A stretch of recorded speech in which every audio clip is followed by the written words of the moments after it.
11월 30일 수요일입니다. 오늘 우리에게 주시는 하나님의 말씀은 사사기 21장 16절로부터 25절까지 말씀입니다.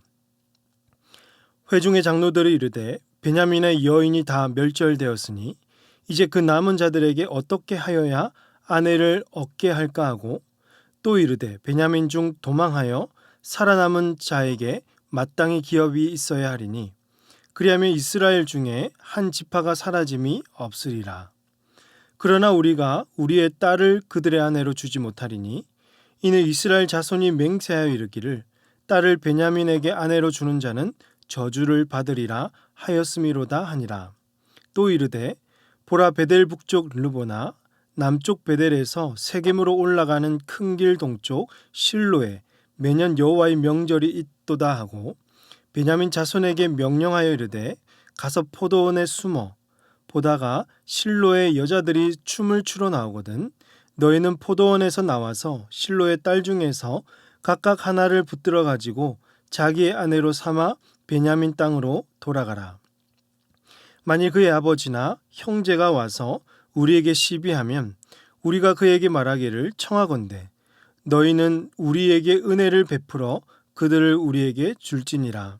이는 우리가 전쟁할 때 각 사람을 위하여 그의 아내를 얻어주지 못하였고 너희가 자의로 그들에게 준 것이 아니니 너희에게 죄가 없을 것임이니라 하겠노라 하매 베냐민 자손이 그같이 행하여 춤추는 여자들 중에서 자기들의 숫자대로 붙들어 아내로 삼아 자기 기업에 돌아가서 성읍들을 건축하고 거기에 거주하였더라. 그때 이스라엘 자손이 그곳에서 각기 자기의 지파 자기의 가족에게로 돌아갔으니 곧 각기 그곳에서 나와서 자기의 기업으로 돌아갔더라. 그때 이스라엘에 왕이 없으므로 사람이 각기 자기의 소견에 옳은 대로 행하였더라. 아멘. 이스라엘 자손들과 베냐민 지파와의 전쟁으로 이 베냐민 지파는 멸족 위기를 맞이했습니다. 그들 중에는 이 남자뿐만 아니라 여자와 아이까지도 다 죽게 되었고 살아남은 자는 남자만 600명이었습니다. 이스라엘 자손들은 한 지파의 멸족 위기를 아주 심각하게 받아들였고 자신들의 잘못을 뉘우치기도 했습니다. 15절에서 백성들이 베냐민을 위하여 뉘우쳤으니 이는 여호와께서 이스라엘 지파들 중에 한 지파가 빠지게 하셨음이었더라라고 합니다. 여기서 백성들이 뉘우쳤다고 했는데 분명 자신의 죄에 대한 반성의 의미도 있겠지만 죄를 회개하는 것과는 달랐습니다.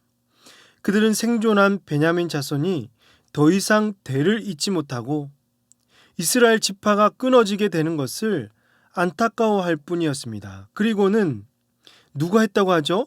하나님께서 이스라엘 지파들 중에 한 지파를 이렇게 빠지게 하셨다라고 그 모든 원인을 하나님께로 또 돌리고 있습니다. 정말 이스라엘 자손이 하나님 앞에 회개를 했다면 그동안 무고한 사람들을 죽이고 무자비하게 여자와 아이와 또 가축까지 쓸어버린 행동에 대한 회개와 용서를 우선적으로 구해야 했던 것입니다. 이스라엘 자손은 베냐민 지파의 여자들을 다 죽였기 때문에 이제 남은 600명의 남자에게 어떻게 아내를 주어야 할지 고민하게 되었던 것이죠. 앞서 그들은 자기들의 딸을 베냐민의 아내로 주지 않겠다고 모두가 맹세를 하였고 만약에 아내로 주게 되면 저주를 받게 될 것이라고 약속을 했기 때문에 더욱더 고민이 되었을 것입니다. 여기서 여러분 누가 떠오르시죠? 자기의 딸을 서원했던 입다가 떠오르지 않습니까? 이들은 모두 자신들의 감정에 치우쳐서 이 서원이 앞으로 어떤 결과를 가져올지 전혀 생각하지 못한 채 섣부르게 서원을 한 것이었습니다. 그래서 이스라엘 자손이 택한 것이 무엇이었죠? 어제 본문 말씀을 보시면 미스바 총회에 참여하지 않은 길앗 주민을 쳐서 젊은 처녀 400명을 취했던 것이죠. 그리고는 베냐민 자손에게 사람을 보내어서 하는 말이 평화를 공포하노라라는 것입니다. 여러분, 이것이 진정한 평화를 이루는 일일까요? 자신들이 범한 문제를 해결하기 위해서 무고한 사람들을 죽이고 회를 입히고 피해를 주는 것이 정말 평화라고 할 수가 있을까요? 이것은 자신의 실수를 덮기 위한 거짓된 평화이며 자기의 소견에 옳은 대로 행하는 민낯이라고 할 수가 있습니다. 이것이 사사시대가 주는 아주 필요하게 시대상입니다. 이제 베냐민 지파 사람 400명은 해결되었으니까 나머지 200명이 남았습니다.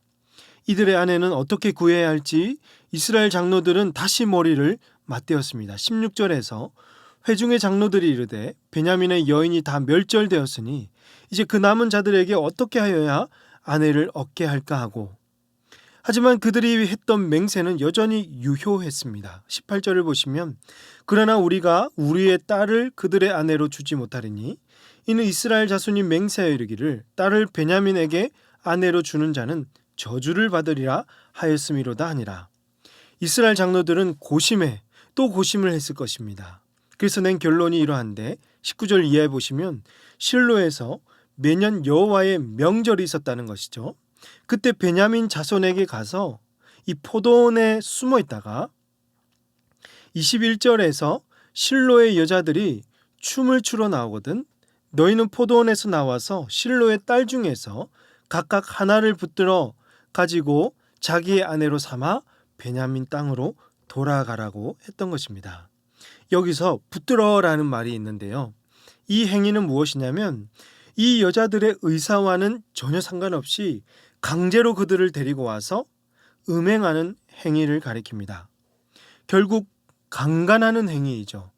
그러니 이스라엘 장로들이 생각하는 것들은 죄에 대해서 전혀 의식하지 못하고 생명의 소중함을 완전히 상실한 채 어쨌든 자기들이 세운 목표를 이루기 위해서 생명도 아끼지 아니하고 그 일에만 몰두해 있는 모습을 볼 수가 있는 것입니다.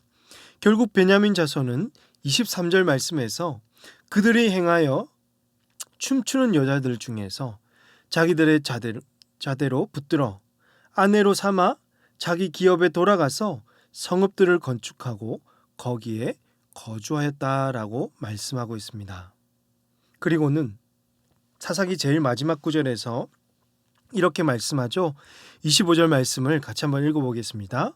그때 이스라엘의 왕이 없으므로 사람이 각기 자기의 소견에 옳은 대로 행하였더라.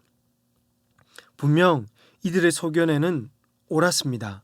한 지파를 살리기 위해 정당하고 정의로운 행위라고 생각했겠지만 하나님이 보시기에는 역겹고 죄를 해결하기 위해 또 다른 죄를 범하는 것으로밖에 보이지 않았을 것입니다. 사랑하는 성도 여러분, 오늘 말씀을 통해서 우리에게 주시는 교훈은 무엇일까요? 거짓된 평화, 거짓된 사랑, 거짓된 화합에 대해서 잘 분별해야 한다는 것이죠. 이스라엘 자손에게 가장 치명적인 죄는요, 하나님의 뜻을 전혀 구하지 않고요, 자기 소견에 옳은 대로 행했다라는 것입니다. 살아가면서 하나님의 존재가 아무 필요가 없습니다.